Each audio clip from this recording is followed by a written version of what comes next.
5 August March two Dhaka কর্মসূচিতে যোগ দিতে বাসা থেকে বের হন জাহাঙ্গীরনগর বিশ্ববিদ্যালয়ের শিক্ষার্থী কাজল মিয়া। যাত্রাবাড়ী এলাকায় পুলিশের সঙ্গে আন্দোলনকারীদের সংঘর্ষ শুরু হলে একটি গুলি এসে লাগে কাজলের মাথায়। 3 মাসেরও বেশি সময় ধরে চিকিৎসা নিচ্ছিলেন রাজধানীর নিউরোসায়েন্স হাসপাতালে। সম্প্রতি জটিলতা বাড়লে তাকে চিকিৎসার জন্য বিদেশে পাঠানোর সিদ্ধান্ত নেয় সরকার।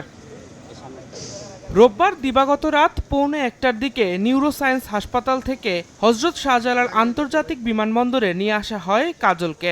এরপর সিঙ্গাপুর থেকে আসা এয়ার অ্যাম্বুলেন্সটি রাত 1টা 10 মিনিটে কাজলকে নিয়ে রওনা হয় থাইল্যান্ডের উদ্দেশ্যে। থাইল্যান্ডের বেজস্থানী হাসপাতালে তাকে চিকিৎসা দেওয়ার কথা রয়েছে।